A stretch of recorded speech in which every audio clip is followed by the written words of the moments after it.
On April 20th, 1999, America was struck by a tragedy the likes of which no one could have imagined. If you were just joining us, two young men apparently dressed in long black trench coats opened fire about an hour and a half ago. Jefferson County 911. Yes, I am a teacher at Columbine High School. There is a student here with a gun. He has shot out a window. Okay, has anybody been injured, ma'am? Yes. Okay. Yes, and the school is in a panic, and I'm in the library. I've got students down under the table, kids. Heads under the table. And in the wake of this unspeakable tragedy, it seems safe to assume that the shooting at Columbine High School was a fluke, a calamity too extreme to ever be expected again. But in the decade that followed, America would witness 48 more school shootings, with approximately one national tragedy every 2.5 months.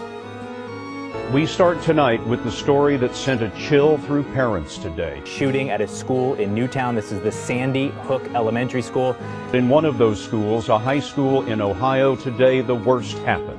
We're showing you live pictures from the Arapahoe High School in Centennial, Colorado. Now a crime scene. Just a few hours ago, a student at the school walked in and opened fire.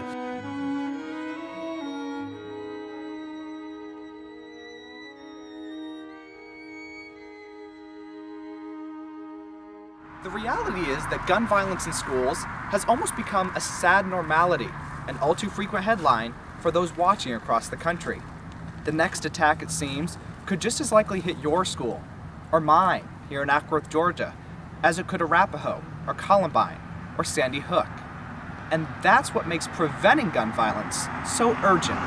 It's devastating wherever it occurs, and the reason, of course, is that most people don't realize it can happen anywhere. Last December, when the shooting happened at the elementary school, I cried a lot. I cried for those students, and coming back to school and seeing our students, cried for them and worried for them. And my heart goes out to anyone who knew them and was a part of their lives. I just can't imagine. When it happens, there is tremendous tragedy.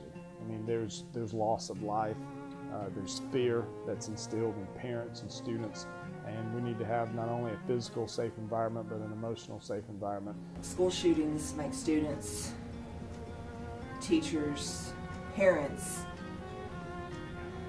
feel less safe. You have one instance of gun violence on a school campus, whether it be college or K-12, that's going to strike fear into those students. After the shooting in Newtown, Connecticut, President Barack Obama argued passionately for stricter national gun safety laws. In Newtown, we want you to know that we're here with you. We will not walk away from the promises we've made. We are as determined as ever to do what must be done. In fact, but after lobbying efforts from the National Rifle Association and organized national opposition, Congress failed to pass any significant gun safety legislation in the wake of yet 2 more American school shootings. So what is being done to protect students? Twice a year we do something called active shooter, and that's where we, in conjunction with all the other public safety agencies in the area, actually go into North Cobb High School and do a drill with a active shooter. It's actually a police officer that's playing the shooter. Our building is secured all day long. We have thought through, okay, what do we do in case of an emergency? And we've practiced our code red drills. And when we practice those, I walk the entire building while we're on lockdown and try to think through anything in any hole that I could find. We have 2 campus officers that are dedicated to North Cobb High School. They even have a tip line for all crimes. Fellow students, parents, and teachers have to be very observant, and we have to be willing to report anything we notice or observe. Some teachers, some students somewhere knew about it. Quit worrying about being cool and do what's right. Of course, that's not to say that simple gun control, background checks, or assault weapons bans are the only solutions being proposed. Congress can consider many solutions to prevent gun violence in the nation's schools. The onus now is on agreeing on what to do and when to do it. And I have FBI crime statistics that come out a year late, 2011. 20+% crime drop in the last 9 years. Real violent crime, because more guns means less crime. The only thing that stops a bad guy with a gun is a good guy with a gun. If you put a sign up saying that, you know, we have armed teachers, or everybody knows that your school has got armed teachers, no one is going to do anything. I am not in favor of that. Even if I had a permit to carry a weapon, I think that having 2 officers on campus, that suffices our needs.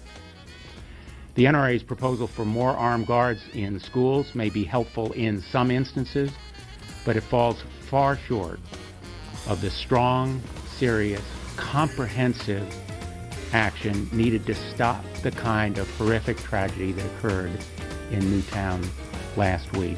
Additional focus on mental illness and gun access is imperative. Guns are not the problem, people are. Purging our society of violence and murder cannot be done through gun control legislation. Okay, when there's gun violence at a school, then they all go crazy and try to pass new laws. What they should do is enforce the ones they already have.